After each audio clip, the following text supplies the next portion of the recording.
so so sorry, guys. I forgot to forgot to turn on my main audio. Oh dear. Oh dear. I had it off because I had that little wait screen, so I had to turn off the audio just so it wouldn't be awkward. Anyway, I'll start that again.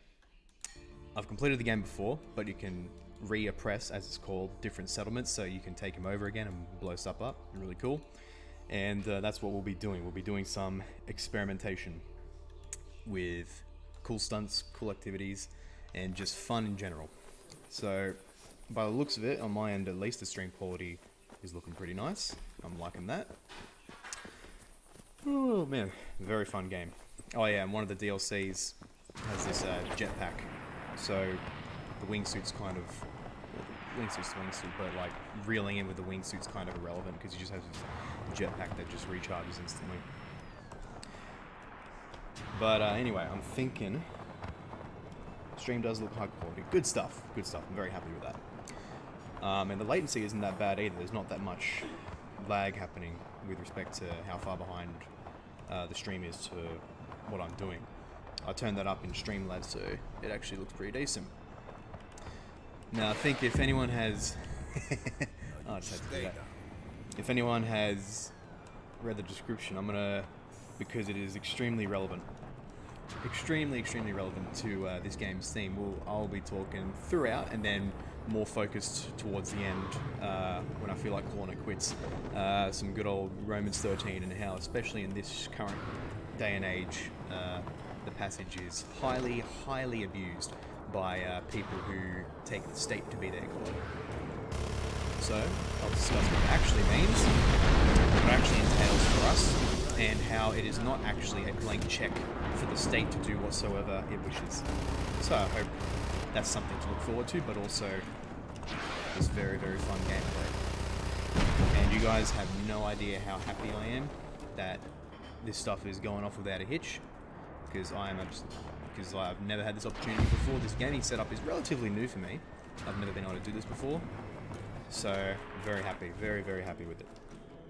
How have our days been? Seriously, let's talk about that in the chat. Actually, okay, this mouse of mine is kind of scuffed, so I have to change the middle mouse button for aiming. Actually, is mouse 5, is that anything? No, it's not. Cool. So I'll change that. But yeah, let's seriously put that in the chat, people. How have your days been? Is it, or are your days going? My fellow Aussie comrades, it is the morning for my American viewers. It'd be nighttime. So how's life going for you guys? Seriously, let's have that chill stream happening. Where's the? I am blind. Where is the aim button? Jumping, super melee, precision aim. There we go. Let's change that to. No. Oh no, it's. There we go. All right, lovely. So, yep, should be all good. Perfect. Oh crap. Oh, do a grenade as well. Forgot to change that button now. Great. PC controls. On foot. Throw grenade. Okay, cool. Should be all good.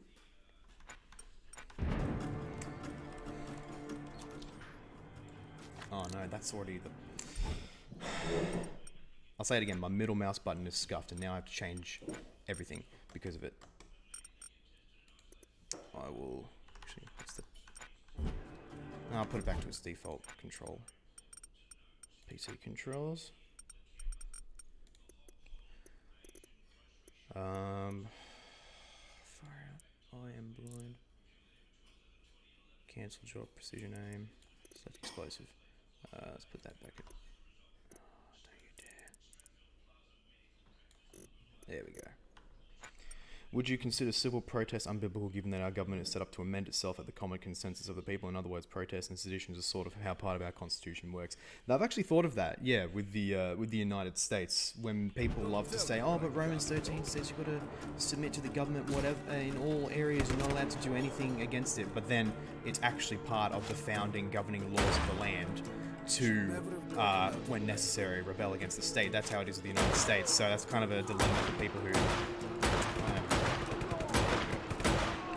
So it's kind of a dilemma for those absolutists. So I'd say that that's probably a clear-cut case, ironically, of actually submitting to the governing laws of the land.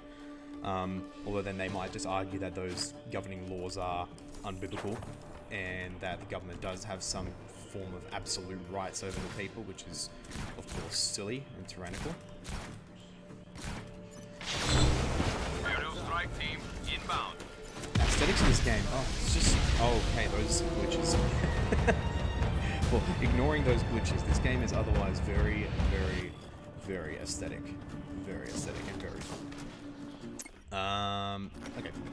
So maybe I'll try something. Oh, yes. Hang on, let's see if I can... This is a hard trick to do, but... Oh, look at that. Manually taking out the pilot. It's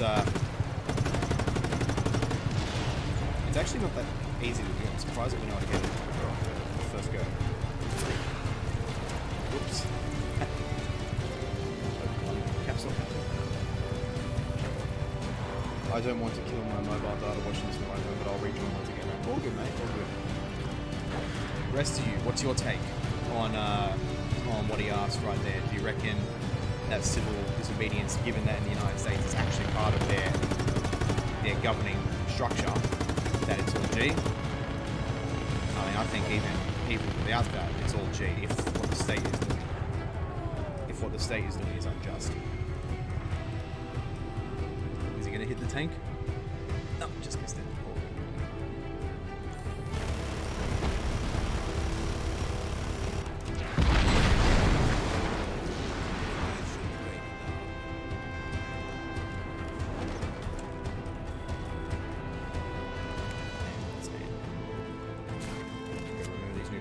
Now I've got to buy a new computer mouse.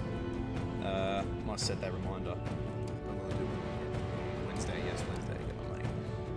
So I'll be able to pick up a new mouse there. Some experimenting we can do here. I wonder if that would be possible. I'm going to see. Yeah, it should be possible. Surely.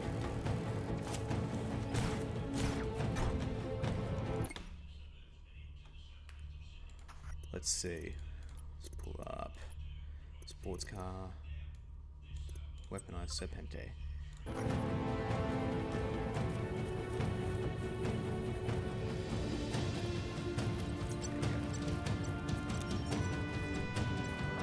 Yeah. Henry, mate, hopefully you're still here. Haven't chatted with you in a while, mate. How's your life going? And I hope I do have this thing here.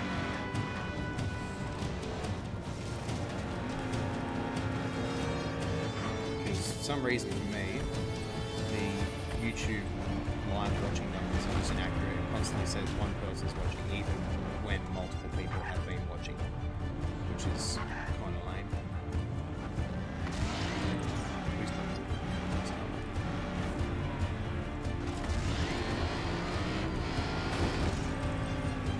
Will he make it? No, he won't.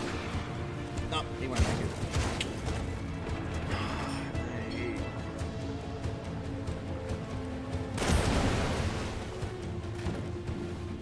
A for effort. A for effort. A for effort. Oh well. Oop. Lower my audio. And mic higher. Oh, let me check that actually. My cousin's telling me that my mic isn't high enough. Actually, he's right, yeah. Much obliged, cousin. Thank you for telling me. If anyone notices the game audio is too high or too low, and if my mic audio is too high or too low, then please do let me know. My mic volume's actually at max right now, so hopefully it's not too low. But I've just lowered the game audio right now just in case. Yeah, hopefully that's a bit better. But yeah, I'll say it just in case people didn't hear. In case my mic actually was too low. Let's chat Bible and even your own days, whatever you guys have been doing. Can I get him from here? Not with this pistol, I cannot. No, can't get it from this range. Just lower in-game audio. That's my cousin's saying elsewhere. Well, yeah, here's the thing. I actually did that. I actually lowered the thingo. I lowered the stream desktop audio itself, so everything is lowered. 1000% better. Awesome. Thanks, cuz. Let's bring it back to live chat.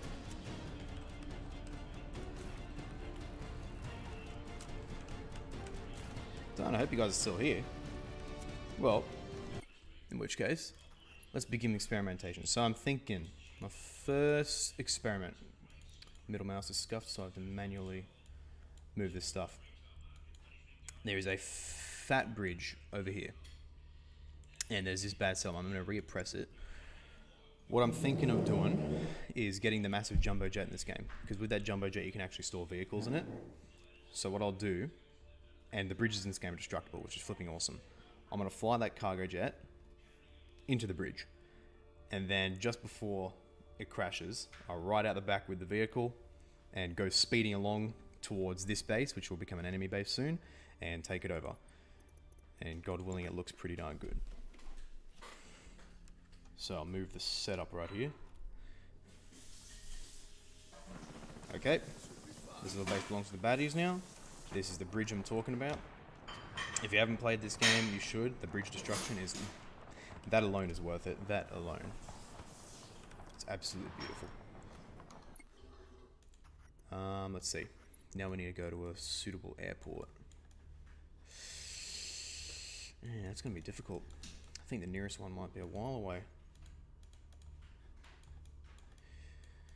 Yeah, that might be... no, that one's too small even.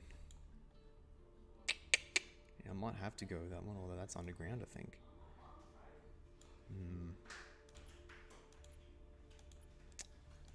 I need a big enough airport, but they're too far.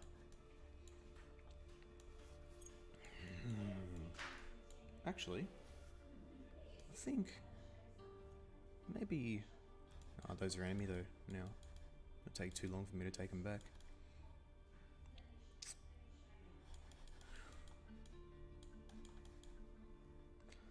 I'll try... stuff, I'll play it safe. I'll go to this big main airport over here.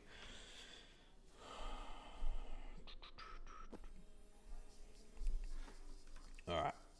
So now I've got to get that fat plane. I am blind. There we are.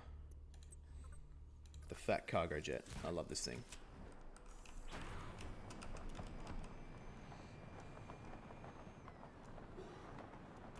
Alright. There we go.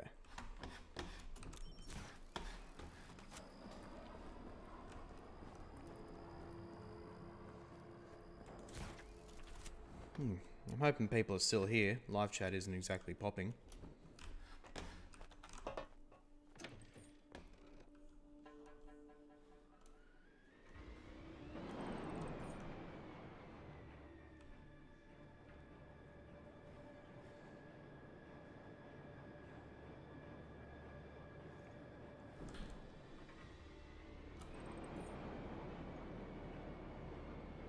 Let's line this thing up. Alright. That's phase one.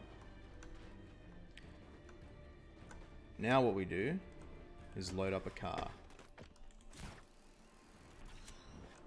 The question is which one? I want a decent vehicle, one that will actually survive the impact of jumping out of a plane and hitting the ground. But it also needs to be fast enough because I need to reverse it out so that I'm actually moving forward as I leave the plane.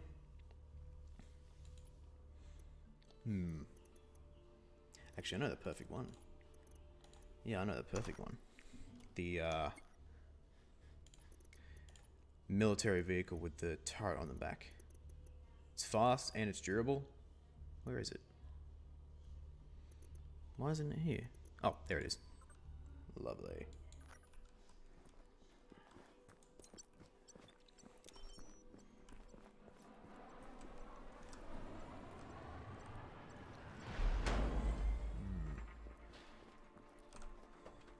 Well, I might as well just...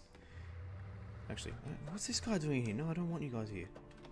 No, I don't want you on my turret, because I'll be jumping right into it as I'm out of the plane. Sorry, cuz.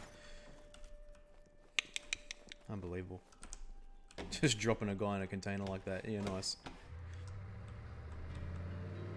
Far out last night, for me, actually had one of the best Halo sessions. Like, I've just started doing a bunch of Halo multiplayer with my mates. And did a long session last night, pretty late. Admittedly more late than I should have. I've got to put this in the other way. But we did a bunch of Team Slayer, Capture the Flag, Free for All. It's actually unreal. The Master Chief Collection on PC.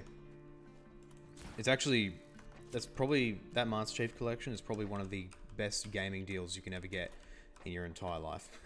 Like and subscribe if you agree. And comment if you agree. Because it is actually unreal.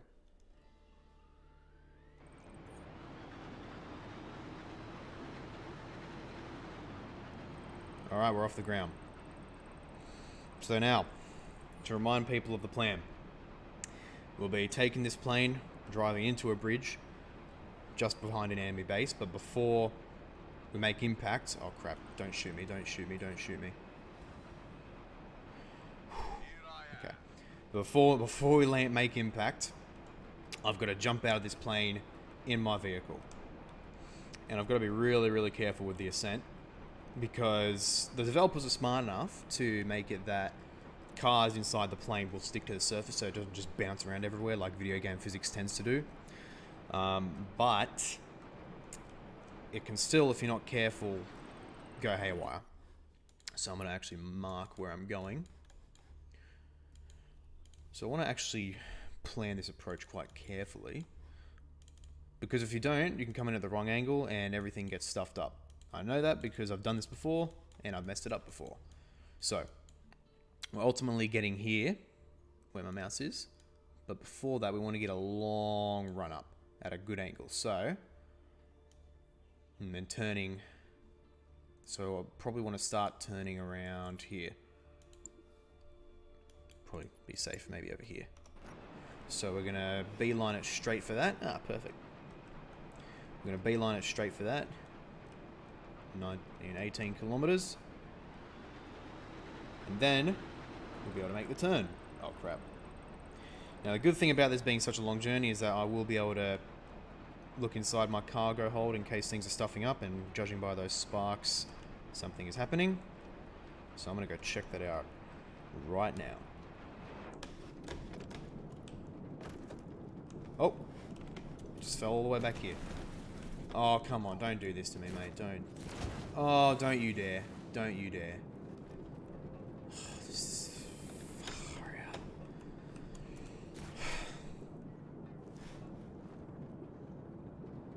That's annoying. That's really annoying.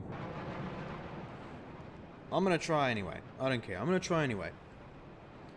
But don't be surprised if the thing blows up on me prematurely.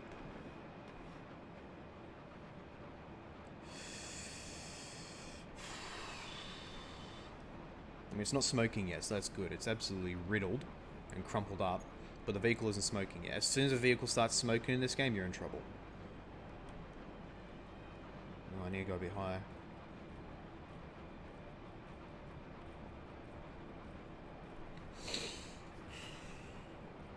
This is not good at all.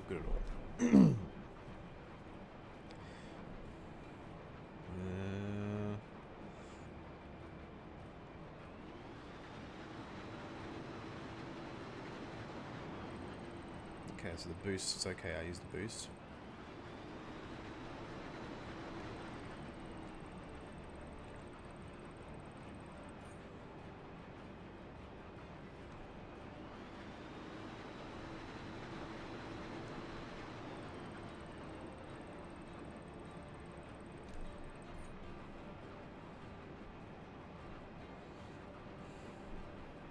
This area is restricted.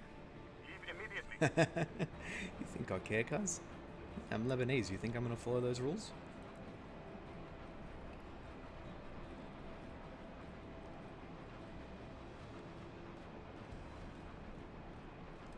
Alright. While I'm waiting for the plane to get there, I'm just gonna do a little bit of housekeeping on my phone.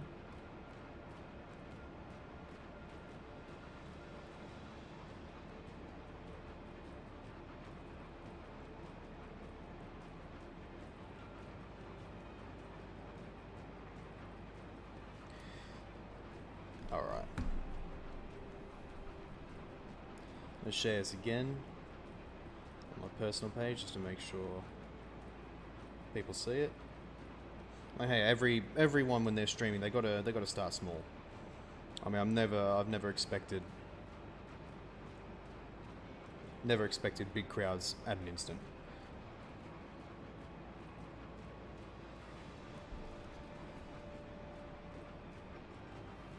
Just as long as I keep going, I guess. And hey, if there's any cool feedback people have, I would absolutely love to see that. Hey, Christian's back. Alright, so Christian, what I'm doing right now, I'm doing this big stunt. I've got this big blue cargo jet. There's a vehicle on the inside. I'm going to be flying that into a destructible bridge, which this game has, and it's flipping awesome. Cooked for tax time. Ah, rip. Rip. It's... oh, honey, it's tax time. Yes, honey.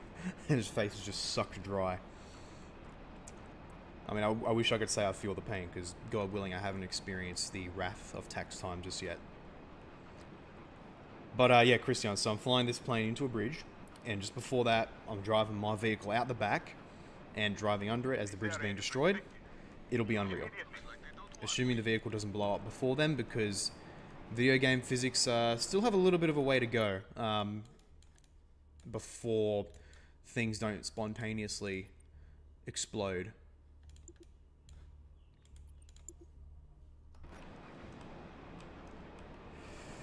I've got to be really careful with this turn.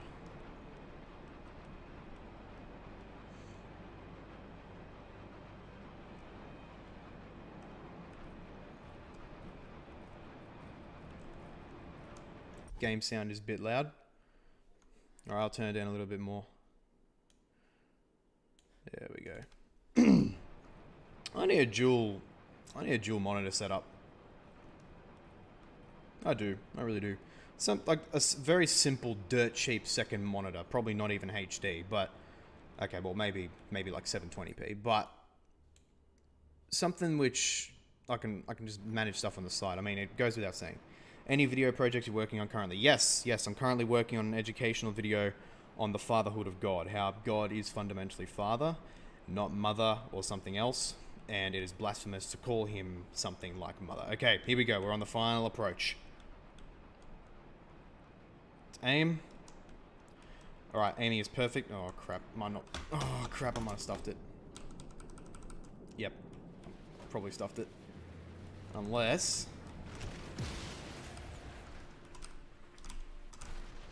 We're alive. We're alive. We're scuffed. But we're alive, friends. We're alive. It's happening. Whoops.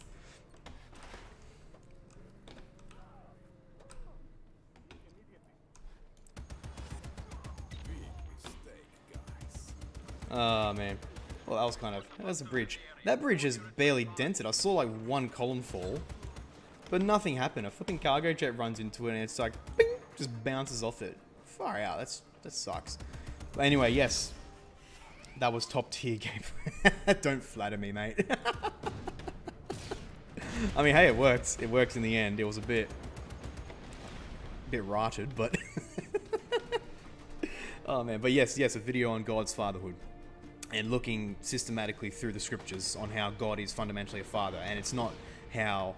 many liberals and egalitarian Christians claim that God's just called father because patriarchy and it was a cultural gender imposition to describe God. But no, actually it's the other way around. How it's often described is that God being father, that's an anthropomorphism. So it's a human construct applied to God. Whereas I'm actually going to argue, and if you look at I did an interview with a guy called Non-Tenant, name starts with a silent B. You can see it on my channel, and we talked about this, but how masculinity, and the genders in general, but especially masculinity and manhood, it's not an anthropomorphism applied to God, but a characteristic, a core fundamental reality of God applied to humanity, applied to mankind, and it's fundamental to mankind just as it is fundamental to God. So that's something I'll be arguing for in that video, and thus why it's blasphemous to call God mother or she.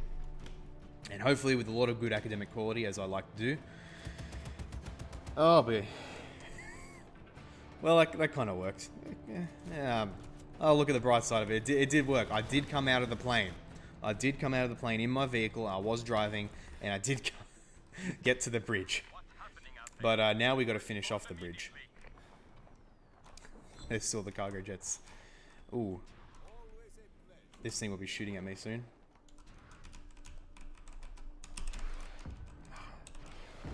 There we go.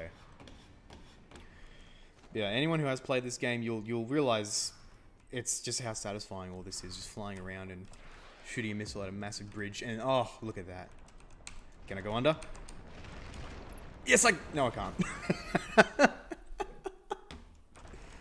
He tried. The man tried.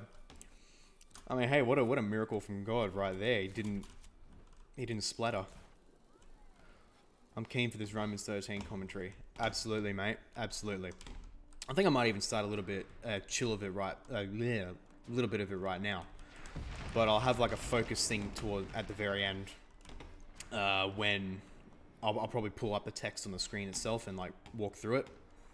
But I'll even start a little bit right now, just like maybe some context. I think we're all at least vaguely familiar, and maybe have seen one or two attempts, or probably more, of how people will use Romans 13 as a justification for statism. That's what it is. They wouldn't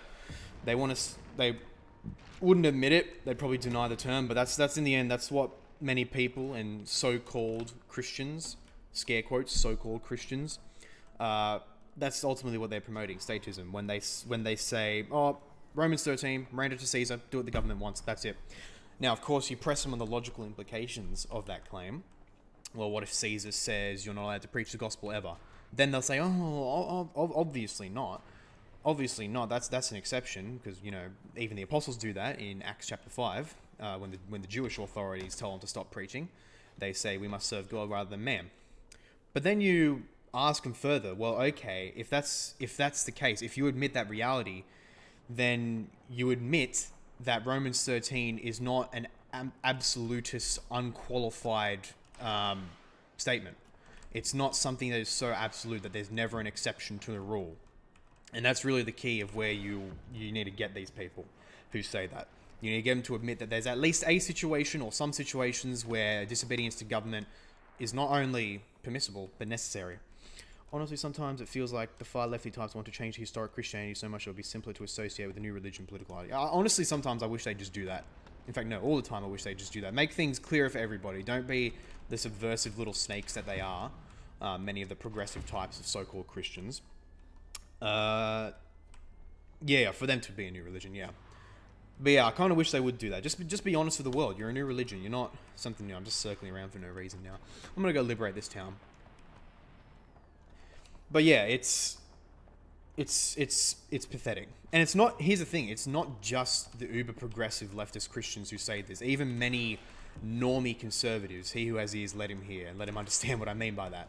But even normie, very milquetoast conservatives who otherwise nominally hold to the inspiration of scripture and general conservative talking points with respect to scripture and culture and all that, they'll otherwise be very weak-willed, and they'll tout the whole Romans 13 stuff in abusing that passage. And it's extremely pervasive. And of course, as we all know, with this current crisis that we're in, so-called, well, here's the thing, people think it's a coronavirus crisis, whereas I'd say it's actually a crisis of the state, where the state's now flexing its power and using, as the state always does, it always uses a crisis in order to take extra Whoa, what happened here? Okay, my game just crashed. Oh my gosh. Okay, my game just crashed. I'll be getting right back to it, but while the game is booting up, that does happen sometimes. Yeah, anyway, so even normie conservatives will go along those kinds of talking points, unfortunately. And we need to know how to say, no, you're wrong, here's why.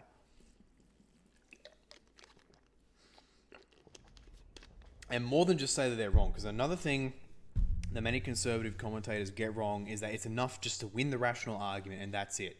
They don't recognize the power of polemics and that you actually got to publicly demonstrate and defeat those who subvert the faith, those who subvert society. And so in this case, having a proper understanding of Romans 13 will help you do that, not just defeat them rationally, but be able to demonstrate how how such Christians who abuse it the way they do are ultimately subversive. And they need to, frankly, repent, because the level of abuse of Romans 13 that I see is more or less state idolatry.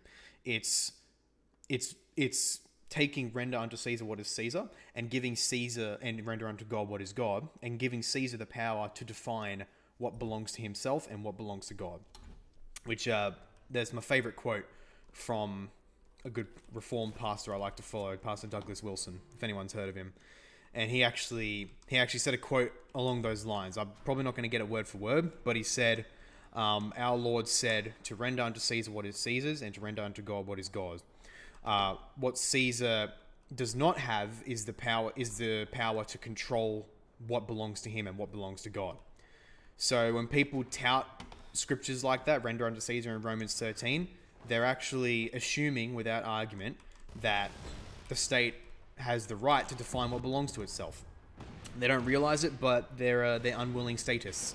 As I believe I believe it was Joseph Stalin who coined this, or maybe some other earlier Soviet leaders, but useful idiots, which is basically someone someone in the Cold War who in the West did the work of the Soviet regimes without realizing it. So like in all the uni kids and all that going for, see you guys later, all the uni kids going for all pro-communism and Marxist stuff, when they didn't really realize that they're actually promoting the aims and agenda of the Soviet Union. And that's exactly what these so-called Christians are, who use Romans 13 as a status proof text. They're doing the work of an unbelieving, godless state. Oh, aim button, wrong one. Ooh, there we go. There we go. Oh, my aim's on point. Hopefully I didn't jinx myself. But yeah, that's basically some pre-context that's good to keep in mind for why it's important to really understand what Romans 13 is actually saying. And later on, once I'm done with my fun here in this game, then we'll be looking exactly that. And I'm thinking I want to look at these leaderboards because there's these different challenges and feats that you can do. I'm at the top of some of them, at least in my friends list, which probably doesn't mean much. 1 gun kill streak, most times killing an enemy within 5 seconds of another enemy with a single weapon. Far out. I got 16 once. Wow, there you go. Or my mate, 18 kill. Far out. So within 5 seconds of each other, that's pretty epic. Far out. I'm thinking though, there's the challenges. Ooh, hello there. Woo! See you later.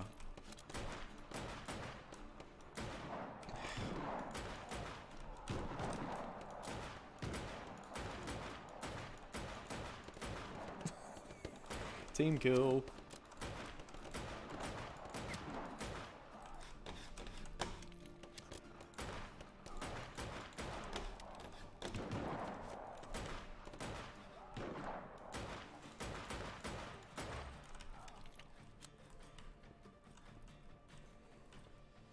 See, look at that. I was almost going to breach that record.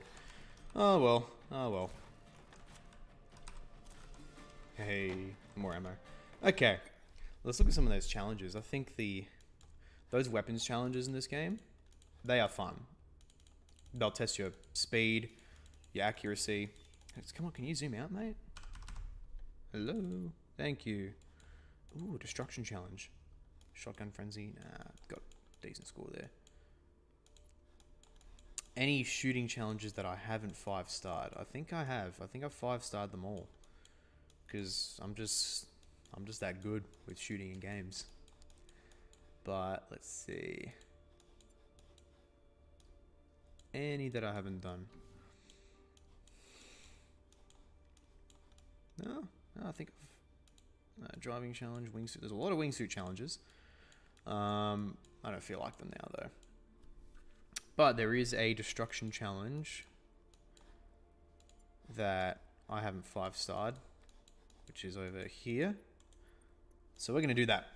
We're going to 5-star this destruction challenge.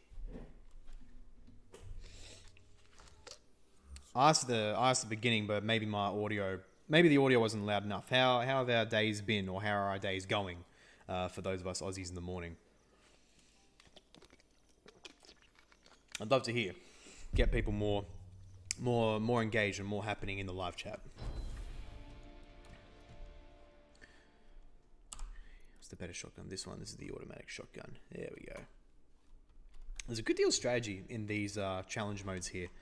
Having a good setup so you can maximize your score right at the start.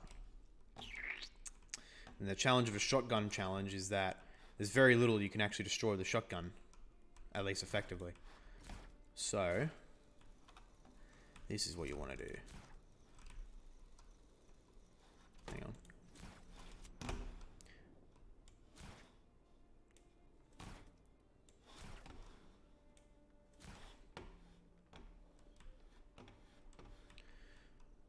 It's odd that many contemporary evangelicals defend the state's authority as prescribed by God, and then simultaneously maintain that we shouldn't Christianize the government because they see it as a neutral secular institution. Yeah, that's right. That's a core part of the hypocrisy right there. It's actually kind of rich. Very, very rich. They'll say that God gave the state authority, but then, oh no, suddenly the one who gave the authority to the state isn't the one who's allowed to decide what the state does with that authority. It's just incoherent nonsense. It's pathetic. It really is pathetic. That's why church-state separation, as in the abuse of that term once originally meaning that the state doesn't interfere with the church, which is a fact, a biblical truth, but the modern conception of the term where it means the church, institution, and in some extreme atheist cases, even Christians in general, shouldn't have an influence over the state, which is just silly. The scriptures don't have this concept of a church-state separation so that the church shouldn't influence politics. It's the exact opposite, in fact, because looking contextually, especially at the time of the New Testament, the governance was mostly something done by an individual community itself. Many of the things that the state today has control of was under the purview of the individual community. So that's some context to keep in mind right there. And when we look at how the Christian community is described in the primary sources, especially the New Testament community, the New Testament scriptures, they are more or less like they're kind of like a separate kind of community within larger cities and other communities, for example, but they're like self-governing and self-maintaining, which shows that there isn't this concept of like government and rulership and all that. That's for the state, and we Christians are not allowed to influence that. It was much more blurred lines. The state's role was much more limited. It still had a role, of course, for the likes of justice, but there's never a concept in Holy Scripture that Christians cannot and should not influence that. In fact, the exact opposite is demonstrated as true, that God's law, it's even prophesied in Isaiah, for example, that God's law will become a light to the nations, that they'll come and marvel at his law. And that's because his law provides the undergirding spirit by which all national law should be undergirded by. And that is a position called general equity theonomy. And that's a boogie word for many evangelicals, especially today, theonomy. But that doesn't make it any less true. So keep that in mind. Maybe I'll do a little video on theonomy at some point. But anyway, I think I've got a decent setup. As soon as I retract these strings, I've been setting up these strings here because they retract and they can pull things apart. As soon as I retract these strings, then these things are all going to be blowing up. And then I have to very quickly make my way over there. Will there be a vehicle there? I don't know. Don't think so. But I'll have to find a way somehow to bring down these larger structures up here. Anyway, let's get a good vantage point and begin. Or as the Joker said, and here we go.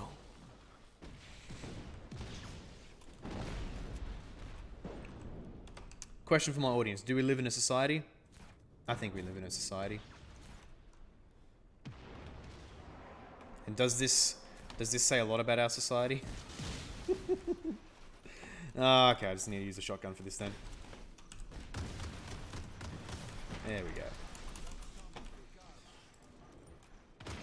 Oh, I do have grenades. Okay, that's helpful.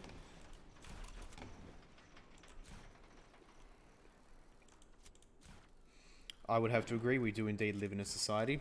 Okay, that's one take. Woo! Let's go.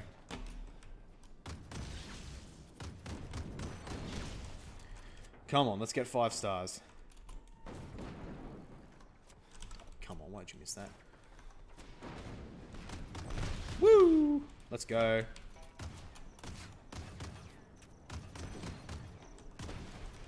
Oh, come on, so close to that 5 stars, so close. Let's do it, let's do this, cuz. People are the society. Ooh, hello. Hot take there. Come on, come on, come on. Come on, come on, let's go. Woo! 5 gears, baby, let's go, we got it. We got it. Too easy, too easy. GG, GG.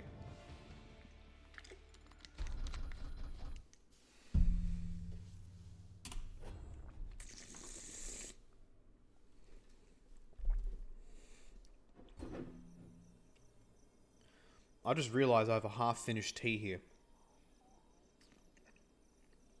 It's not cold, but it's cool. Oh dear. That's not good. Alright, what now? What's the next challenge to do? I'm thinking... Nah, not an airplane challenge. I reckon I'll do a couple more. I'm more of a coffee lad. Look, coffee I can understand. I had a lot of coffee when I did my, I just had like because I'm studying to be a high school teacher right now, and I did a high school teaching stint of like 4 weeks throughout May and into the beginning of June, and I had coffee basically every day. I needed it, so I can understand it for that. But then when it comes to like times of relaxing and just being a classy man, you got to go tea, man. You got to go tea. Although I will have a glad exception for very premium coffee, because one of my mentor teachers, a teacher who looks over me as I do my teaching, he is. I don't want to say. I don't know how to describe it. He is an absolute. He's a freak for coffee, like not in the addict kind of way, but like premium, exotic coffee brands. Like he chooses the exact farm where his coffee beans come from and how long ago they were harvested, because that actually affects the quality of the bean in different ways. And he even has like a $400 coffee grinder, which is so he's a freak for coffee. Awesome guy, absolutely awesome guy. But in this I had this breakfast with him after my final day of teaching, and he took me to a breakfast to celebrate, and he actually gave me some of that premium brand coffee of his, and it was actually really, really, really nice. And it was from coffee beans that were from a farm in Colombia somewhere. Like, he actually has the packet and it gives the exact farm in the nation and when it was harvested. It's kind of unreal. But he took me to breakfast, and I'd say 80% of the time he was talking to me about the intricacies of coffee. Like, I was silent for like maybe even 90% of the whole time. Like, he was talking the vast majority of that breakfast, and the vast majority of that talk was about coffee. I'm not going to lie. Christian says, I'm not going to lie. I only drink coffee as an aesthetic. I drink it simply to set the mood. I don't drink it constantly enough to become addicted or dependent on caffeine. Okay, that's good. That's good. I mean, are we talking like well-made coffee here? Perhaps. So like, not just like, oh yeah, I'll get a cappuccino, or I'll get a flat white, like just a quick coffee that just for an energy hit. Like, you actually care about the quality, I assume. Yeah, well, I hope so. But either way, you are still inferior to us tea drinkers. I'm sorry, it's a statement of fact. JHS is asking, what do you teach?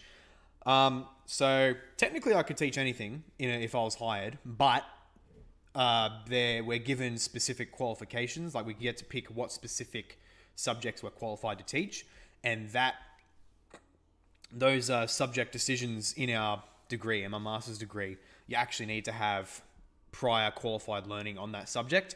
So if you want to teach science, for example, you've got to actually have like a degree in science, basically.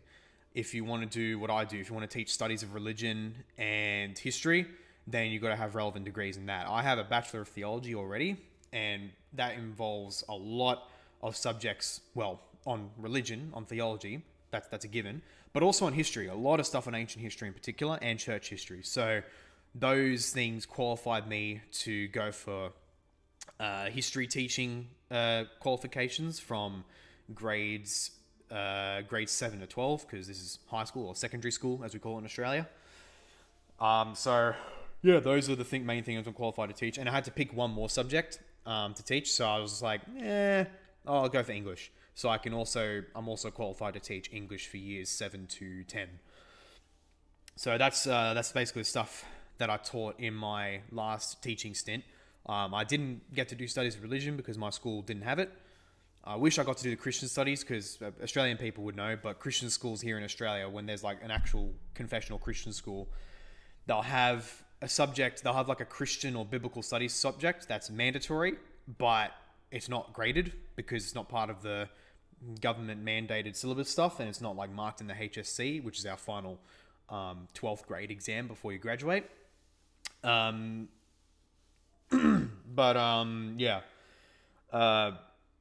Just lost my train of thought. But that's a mandatory class, and it's an awesome opportunity for me as someone who loves his Bible and theology, because it's not graded, the teachers basically do whatever they want for what they teach in those Bible or Christian studies lessons in Christian schools, which gives me the opportunity to tailor make like the perfect curriculum, basically. And that's ultimately what I want to do alongside like history teaching, particularly ancient history. If I can do that and get into a biblical studies class in a Christian school, I'm set. I'm absolutely set. JHS says, Christian says, decent quality, not cheap, but I'm not a nerd. Okay, fair enough. Big tea drinker. Join the truth, mate. Come on. My philosophy class in high school was a literal joke. All they did was play 5-minute YouTube videos made by pop philosophy YouTube channels. Let me guess, Crash Course Philosophy? I bet Crash Course Philosophy. I bet that's what they were doing. And then asked us to write how it made us feel. We didn't even study philosophers and all. It was literally eclectic pop type talk videos. Okay, well, I'm guessing, given that, because I experience, technically I'm a teacher myself. I have taught, I'm therefore a teacher. And I want to go for teaching work very soon, actually, which I can do even if I haven't finished the degree yet. But I'm guessing by the sounds of that, your teacher was probably put into that subject, and they probably didn't want to do it because that's simply not their area. So that teacher for your classes was basically like, okay, what's a bunch of videos I can give them because I don't know this area? It's not something I normally teach. I bet that's how it happened. Yeah, Crash Course and School of Life type videos. Yeah. So I bet, watching a video and how it makes you feel, that's the tip. That is the ultimate, how would I say it? That's the ultimate fallback kind of lesson that a teacher would do. I did that a few times myself when I was extremely tight for lesson prep. I would actually just like, okay, I don't have time to prep anything. Like I'm that tight for time. I'd just find a relevant video and then give my kids a couple of questions to answer from that video. Done. Simple as that. Yeah, she was more of a literature gal, and she got mad at me for liking Jordan Peterson because she studied critical theory in university. Ooh, boy, okay. Oh, of course, you know what, mate? The pieces fit together. Someone who's into that critical theory rubbish, not caring and not knowing much about the philosophers of old who undergird our civilization, that's kind of typical if you ask me. All right, I'm going to do a boat challenge, which is basically boat racing. But yeah, that still kind of makes sense. Critical theory. It sounds like my sociology class in public school. RIP. Yeah, no, it's actually pathetic how how unappreciated and unused like the philosophers of old are in our school system, in Australia in particular. And I don't want to give the philosophers more, how would I say it, more place than their due, because ultimately the word of God should be the number one place in all philosophy and theology. That needs to be taught much more thoroughly and in a much higher quality. But also, as the Apostle Paul himself recognized, there is wisdom in the pagan philosophers. They had some pretty good insights, and we can use their categories for our own benefit. So that is absolutely worth pursuing, especially because such categories will undergird our civilization today. So we absolutely do need to do that.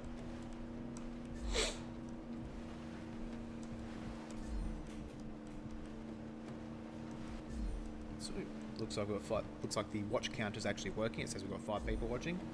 Not bad, not bad. So I'm also thinking, if anyone's seen that Minecraft stream series trailer on my channel, I'm probably going to be starting that quite soon, because now my time is very free. And that's going to be, as the trailer kind of suggests, just converting heathen villages to the true faith. And that'll be regular. I'll probably make it fortnightly, because I don't want to burn myself out.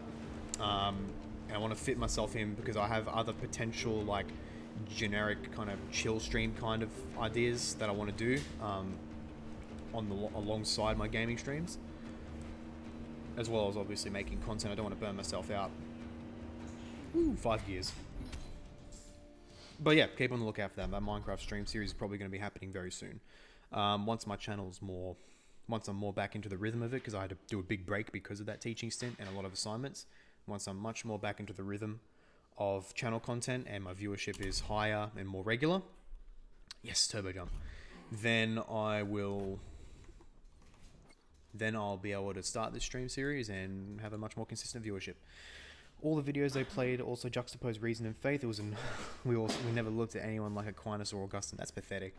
Yeah, it's pathetic. That's how you know that your teacher doesn't actually know nothing about philosophy. Like, not even a level that you could forgive their basic tier of classes. That's just pathetic. As soon as there's many things that make me just, as soon as I hear someone say it, unironically, then I'm just like, okay, I know not to take your opinion seriously. And that's one of them. As soon as someone says, oh, reason and Christian faith, they don't mix. Yeah, okay, I know not to respect you.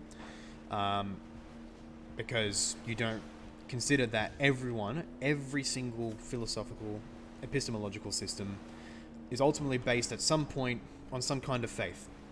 Something that is not necessarily able to be proven. I say not necessarily because I believe there's good evidence and proof for the triune God of the Holy Scriptures. But that doesn't mean that proof is 100% absolute epistemic certainty. That doesn't exist. That simply doesn't exist for almost anything. We can only have 99.9999999% certainty of things. And, yeah. But either way, every single rational system, no matter how rational and fedora tipping you want to sound, everything at some point is based on faith claims. So it's absolutely silly. And having a claim on faith doesn't mean that you're irrationally believing something. You can still have, in fact, we have the Christian faith and there's faith involved, but we have reason for why we have that faith, that trust, technically. Christian says, when people say there's no evidence for God, even if they don't find the proof convincing, it's so embarrassing they think there's no arguments in general. Yeah, that's another thing. As soon as someone says that, I know not to take their opinion seriously, and to not waste my time with them. Ooh, hang on, let's see if I can... Ah, oh, darn it. We don't need that vehicle anymore. Honey, I'm home. Oh, and this is about to explode. There we go. Okay, I think I might actually get ready for...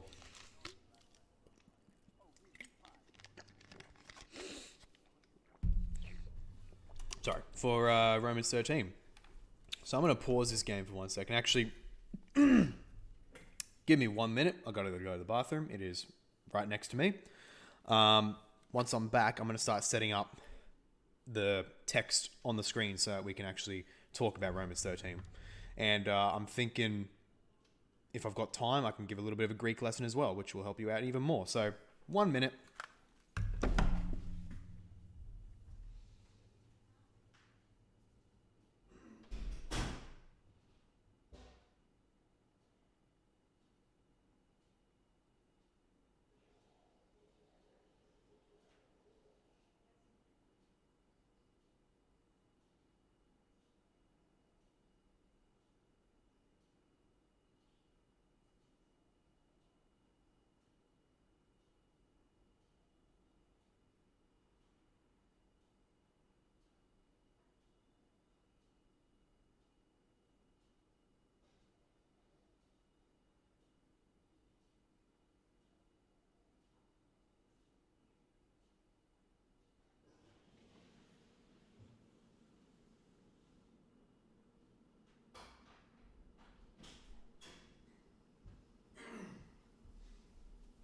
All right, back. I believe in science. Religion causes all world problems. Atheists together, strong. It's the ape man's worldview. That's what it is. Okay. I'm going to open up a new screen here. Romans 13. Net Bible. Okay. So I'm going to switch windows now.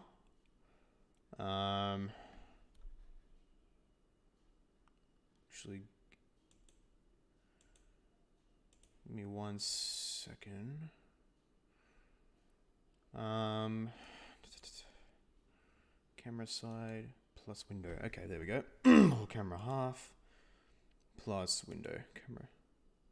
I think camera side. Yeah, that's more appropriate. Okay. So now, okay, Romans 13. Net Bible. All right. Let me just exit my game now. So, Henry, if you're still here, mate, Romans 13 commentary is happening right now.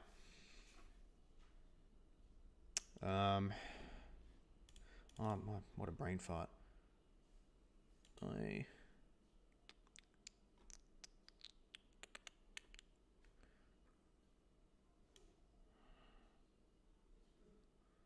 Where's the... Ah, there we go.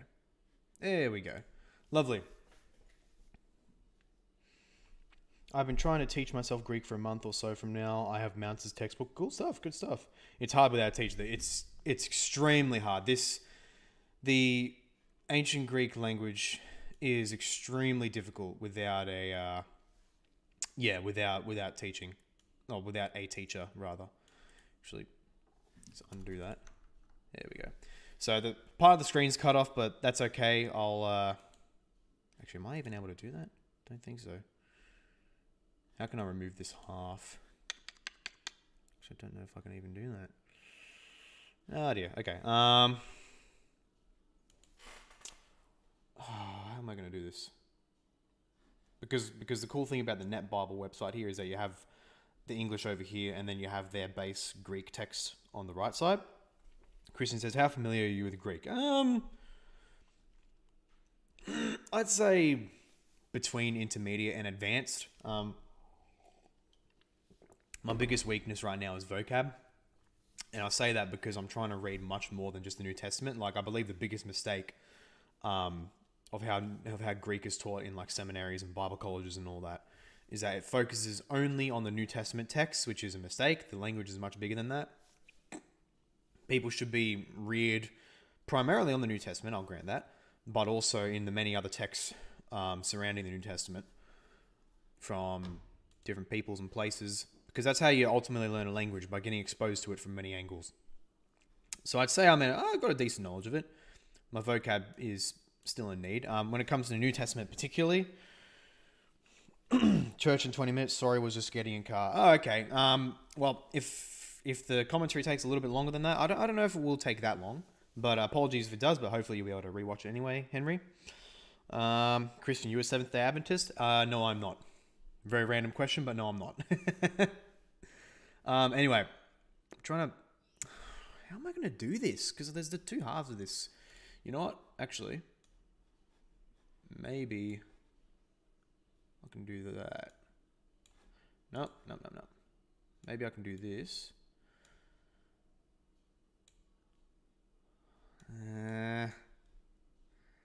But then the entire thing just disappears. Oh, hang on. No, I think I can switch between them. Oh, this is annoying. This is okay. This is the annoying thing about the Net Bible website is that it does that. Okay. Okay, perfect. Look at that. I can switch between them. Perfection. There we... I said 13, you numpty. Keep it in 13. Okay. I am blind. Romans 13. There. Done. Why does it switch to 12 like that? Come on, mate. Christian, Saturday. For me, I was asking him because he has church on Saturday. Oh, Henry's a fellow Aussie like me. Oh, you Americans thinking the world revolves around you. or wherever you're from. I don't know where you're from, buddy, but... Okay. I'll just switch manually back to it whenever we get to it. Okay, so... We'll begin here. And what's the time in this stream? I don't know. But let me stretch this back. I'm hoping you all can see that well. Coffee for the aesthetic. I thought I was the only one, lol. I started drinking it for the same reason. Now I actually really enjoy it. That's not good. Get yourself some tea, people. Getting that tea. Every country in the world belongs to America.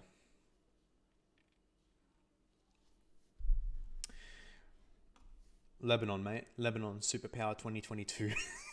We'll take over everything. We will crunch you all. It's got to exit my game. Okay, cool. Game is exited. Can you guys see that text? Is that text viewable? You can read that, hopefully. If not, I can probably...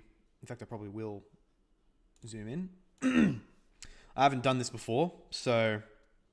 Because I heard it gave you high school. I started on coffee because I heard it gave you high school assignment writing superpowers. Oh dear. Anyway, Henry says text is a bit small. I believe I can mitigate that. No. How about... Does that work? This thing is annoying. Actually, hang on. Oh, look at that. And now it just goes back to flipping. God, that's annoying. Okay. Then I think I can increase that on the stream itself. How's that? Is that a bit better? It's a bit janky, but I haven't done this before. I'll probably have a more regular system once this is done with. Or... too late. We'll just do this right now. That's better? Okay, cool. So, let's look at this passage right now. I already learned how... JHS says I already learned how to Greek noun system works, but now I need to learn verbs and prepositions. It's a tough one, mate. You know what? There's some good resources. I can probably recommend them at the very end of this stream for learning Greek. And I do it in the natural method where I learn it as if it's a living language. It's much, much more rewarding, much more results than learning it in the typical grammar translation method, like in Mounce's book, for example. Anyway, let's look at this text. Let's first read through it before we study it. Let every person be subject to the governing authorities, for there is no authority except by God's appointment, and the authorities that exist have been instituted by God. So the person who resists such authority resists the ordinance of God, and those who resist will incur judgment. For rulers cause no fear for good conduct, but for bad. Do you desire not to fear authority? Do good and you will receive its commendation, because it is God's servant for your well-being. But be afraid if you do wrong, because government does not bear the sword for nothing. It is God's servant to administer punishment on the person who does wrong. Therefore, it is necessary to be in subjection, not only because of the wrath of the authorities, but also because of your conscience. For this reason, you also pay taxes, for the authorities are God's servants devoted to governing. Pay everyone what is owed. Taxes to whom taxes are due, revenue to whom revenue is due, respect to whom respect is due, honor to whom honor is due.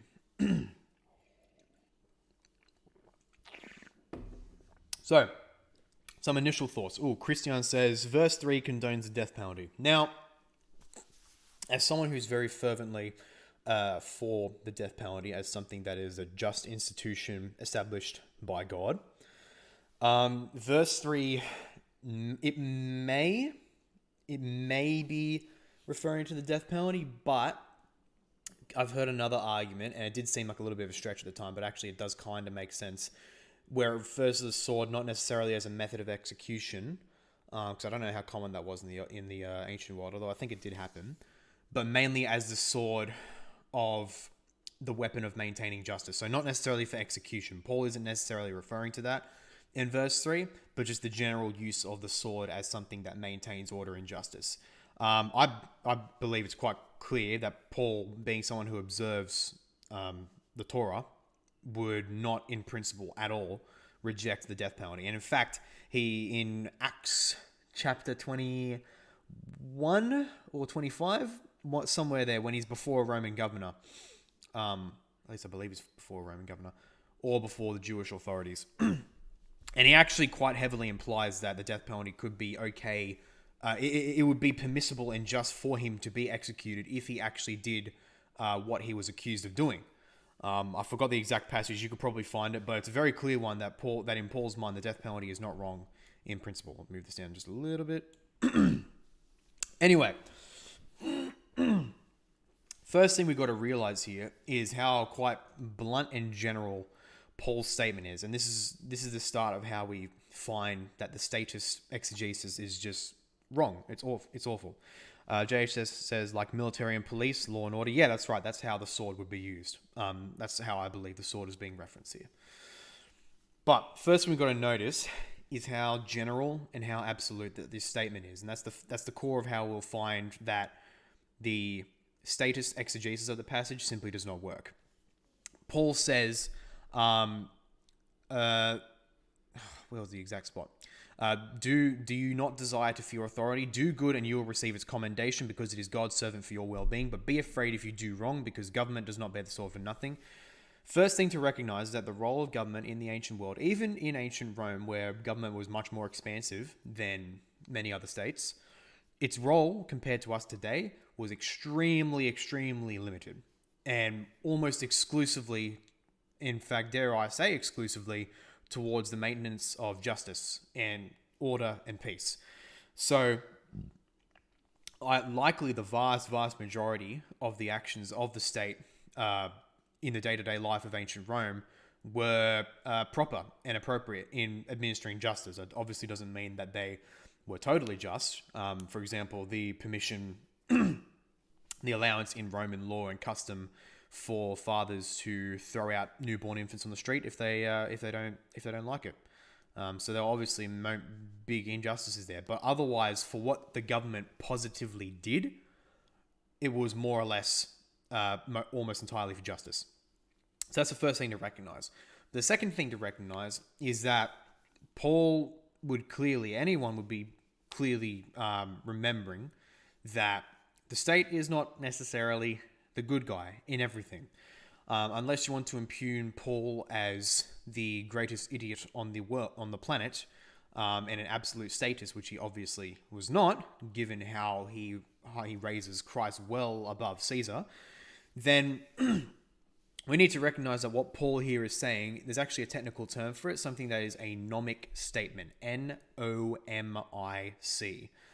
A nomic statement is a statement that establishes a general truth that is objectively true, but not necessarily for every single conceivable scenario. Christian says, how do we make sense of corrupt states with this passage? Says Nazi Germany, for example. It seems also apostate.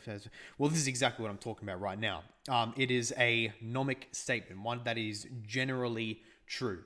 And we see a lot of those, for example, in Christ statements, where if they're taken absolutely, then they're incoherent. But we see a pattern that such absolute statements are used to describe a general state of being, all else being equal. Otherwise, there still could be scenarios that are to the exception. And Paul himself would recognize such scenarios where the state could be abusive. I mean, he lived in the time when the Jews were expelled for example, from Rome. And in fact, he's writing just after that time when he's writing this very letter to the Romans, when the Romans expelled the Jews and Jews and Jewish Christians. So this isn't an absolute statement of the government can never be wrong, but that in theory, in general, the state is meant for your good and the state does act for your good. Because if we look back then that was probably true. The state generally did when it did act, because often the problem back then wasn't that the state, there was too much state, but that there was too little state. And that's actually something, that's like more or less kind of a quote I got from this Romans commentary I've got behind me. Story of God Bible commentary by Michael Bird. It's actually pretty decent. It's not that bad. And he comments on this passage quite a bit as well. It's a very worthwhile read. But that's the crucial thing to recognize here, that this is a nomic statement of general truth, not an absolute statement that is never qualified ever. Henry says, I got to bounce for church. We'll pick up where I left off tonight. Awesome stuff. Catch you later, Henry. So that's the first thing to recognize with this statement. And really that's the core of it all. That this is a nomic statement. That could be, that it doesn't mean there's never a scenario where something might be different. And of course, we know of such a scenario. If we were to go to Acts 5:29, I would manually turn to Acts 5:29 right now, or chapter 5 in general, but this window is a bit scuffed, and as soon as I move stuff, it's probably going to go haywire, and I'd rather not do that right now. But if you were to go to Acts 5, chapter 5 yourself, you would see that the Jewish authorities who were the governing authorities. They were the governing authorities in that area. They were trying to say, you're not allowed to preach your Christian message here around the temple. That's wrong. We're not going to let you do that. And what did the apostles say? Did they say, Paul wrote Romans 13. We can't ever disobey whatever the government says? No, that's not what they said. If you look at verse 29, the apostles said, we must obey God rather than men. That's simple. Very, very simple. What does that mean? It means when push comes to shove, when what God says contradicts with what human authorities say, who do you got to go with? God. There's plenty of examples throughout the entirety of the scriptures of that exact thing happening. So we got to drop the Western absolutist mindset, because this is ultimately what we come to when so many people read this statement as a blank check for the state.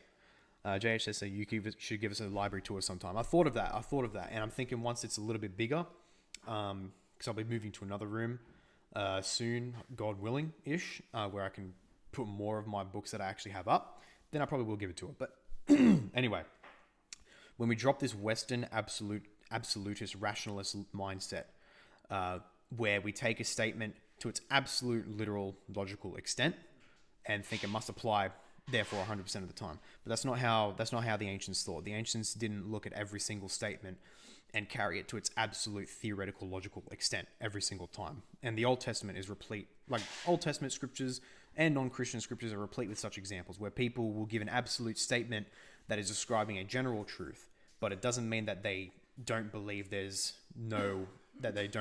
exceptions to that general truth. And that's what we've got to recognize when we come into reading this text. Christian says, it's almost akin to sola scriptura in the sense that traditions and ecumenical councils can have a genuine authority, but it must be commensurate with and submissive to Scripture. Spot on. Absolutely spot on. Insofar as they are in accord with Scripture, the church, governing authorities have, authority. As soon as they violate what God has said, then they are overstepping their authority and they must, they should not be heeded. Simple as that. That's a very good analogy you got there. So that's really the key thing you got to recognize. There's probably people who describe it better than me. In fact, one of them would be Dr. James White. He actually has a very good video on this topic on Romans 13, who describes it in even greater detail than I do. And he actually did it not too long ago. So I'll probably link that I'll probably do that right now. I'll probably link it in the live chat.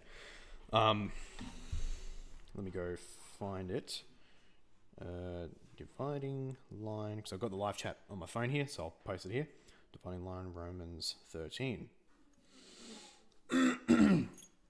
So what we see here is that Paul is making a theoretical statement, general statement that is generally true. But it obviously does not apply to every scenario, because his basis for the submission, keep this in mind, his basis for people being subject to the governing authority is that they are instituted by God for your good, for your well-being. That is the basis of that.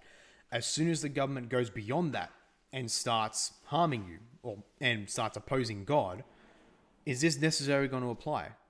With the case of opposing what God wills, no, it's not. And what's a modern analogy to that? Well, right now, church is being shut down, being prevented from meeting physically because of the theoretical possibility that someone may, without any evidence, but may spread a inconvenient, dangerous to some people, but otherwise non-existent to most people, virus. Is that just? Is that within the government's purview to shut down the worship of the Creator based on a hunch, or to shut it down at all based on any reason? When was that rendered to Caesar? When was the worship of God ascribed to Caesar as something that belongs to Caesar? It's not. The state does not have that right. It has a very specific sphere of punishing evil, praising good. What does praise good look like? Give someone a commemorative medal, maybe. But punishing evil, maintaining justice is their ultimate role here. Now, what else was I going to say? That's basically the gist of it. Maintaining recognition that this is a nomic statement. So if someone wants to push this passage on you, as well as the equivalent passage in 1 Peter, if they want to push this on you as saying, oh, we're going to submit to the government, Romans 13, then just ask them, okay, the basis of this submission is a state that is punishing evil and praising good. How are those things defined in God's holy word? What happens when the state starts punishing good? Do we have the same scenario that Paul's mentioning here? Because if you want to take this statement absolutely, then you have to say that there never was and there never will be a government that does not overstep its bounds and does not punish good, which you, O status Christian, should recognize that's not the case. But then if that's not the case, then you need to recognize that this is a nomic statement that is generally true but not absolutely true. Only true insofar as the state is performing its proper role. That is, maintaining justice, good and evil, as defined by God's word. Ask Paul, what is good, what is evil, how do I find that out? He would say, go to the scriptures, go to what God says. As soon as the government starts counteracting that, suddenly they're whittling away at their own legitimacy. And how Christians should respond to that in various different scenarios, well, that'll depend on the scenario. But I myself would say that with respect to the shutting down of worship, if the government is illegitimately shutting down worship, Christians need to do what the apostles say. We must serve God rather than man and keep going about our Christian business. Simple as that. So JHS says, how do you believe we should relate this to abortion? I have some big answers to that, probably bigger than I could fit here. But in general, that is the very definition of the state totally destroying its responsibility in a way that the church must absolutely oppose. The details of that could probably go for another video. It's even in the Pledge of Allegiance for us in the US, one state under God. And then, of course, well, the atheists will then point out, oh, but that was only added in the 1950s. That wasn't in the original Pledge of Allegiance. To which I would say, so what? It's there now. Boo-hoo.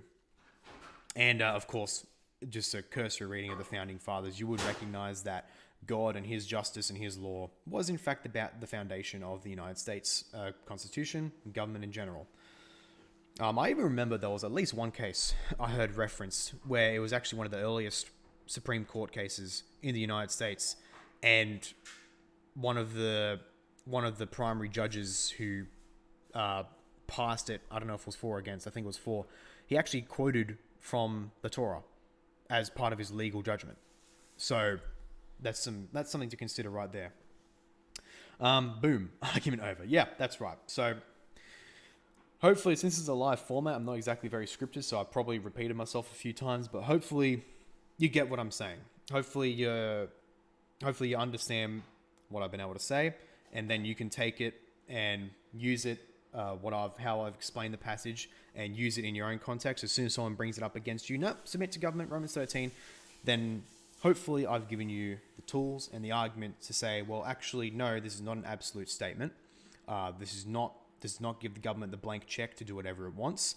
And then, of course, you'll need to pressure that person to say, in light of the fact that you yourself will recognize that the government is not always good, and thus this is a general statement, not an absolute statement. Now you need to justify to me. You need to say to this person, where does God accord the regulation of his worship by his people to the state? When does the worship of the Lord belong to the state? Where did God ever do that? Never. Simple as that.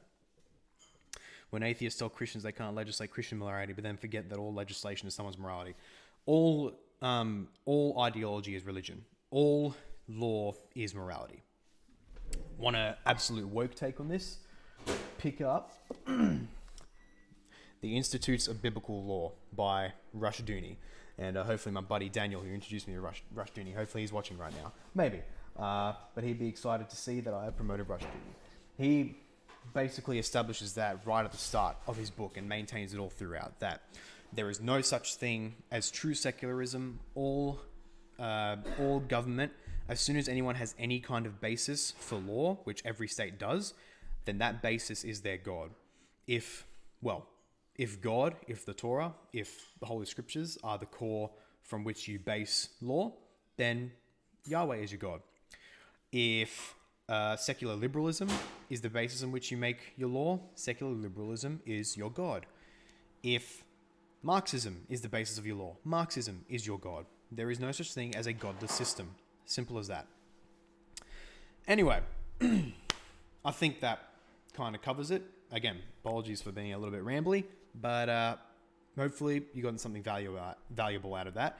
And actually, right now, I will link you to this excellent rundown of Romans 13, where James White basically says what I said, but in much more detail and running over the Greek. I was going to look at some of the Greek text for a little bit, but it was more of it's an area that requires a little bit of speculation, so I'll probably leave that. But in the live chat right now, I just posted a link to an exegesis by James White, who basically says the same thing, only probably with much more coherence. Anyway, thank you people for tuning in, and anyone who's watching in the future, thank you very much for watching. And this has been an excellent stream. God bless. See you in the future.